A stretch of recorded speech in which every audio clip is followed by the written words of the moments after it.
pleasure to welcome back to the program. I think we spoke to him on the Majority Report, but nevertheless, Lawrence Lessig is a professor of law at Stanford Law School. He's the founder of Stanford's Center for Internet and Society, as well as the Creative Commons Project. For his latest project, he is lending his technological tools to the fight against government corruption. Welcome to the program, Professor. Glad to be here.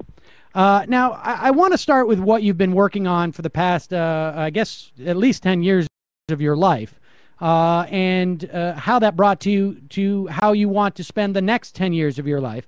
But tell me a little bit about the notion of Creative Commons. What exactly is it, and why did you develop this I guess, this new classification for intellectual property? The way copyright law interacts with digital technologies. So copyright law basically regulates anytime you make a copy. In the world before digital technologies, that didn't matter much. You could go through your whole life never really making the kind of copy copyright law worried about. But in the world of digital technologies, basically every time you do anything with culture, you trigger copyrights regulation. And what a bunch of us saw about 10 years ago was that this is going to create the perfect storm for conflict between regulation of copyright law and the potentials of digital technologies. So what Creative Commons did was that we launched this nonprofit just 5 years ago to give people a simple way to mark their creative work with the freedoms they intended to carry, as opposed to the restrictions which copyright law says. So it builds on top of copyright law, but what it says is rather than all rights reserved, basically some rights reserved, and the rights that are given up are rights people have to share your work or to build upon your work, consistent with what your what reason you have to make your work available.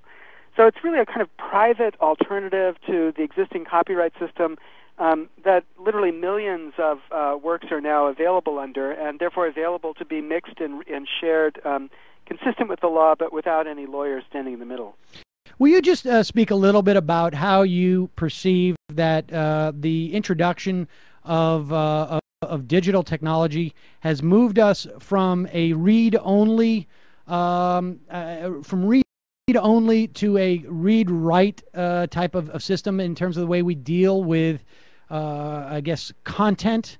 Yeah, so you can think of the 20th century as the couch potato century, right? So these technologies that were born really just at the beginning of the 20th century to make culture accessible, broadly accessible, but basically all you did was consume professionally created culture that you bought or you got access to in a film theater or across the radio.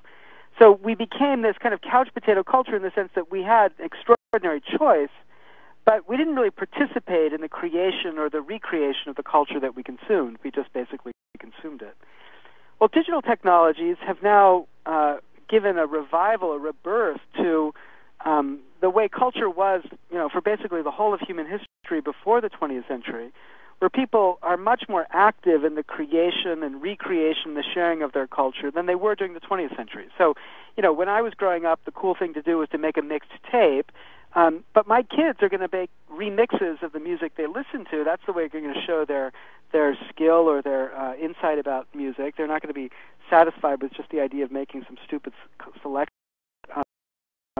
So this is because digital technologies have given people this power to do things with culture that they weren't able to before, and that's what's revived what I think of as this read-write culture.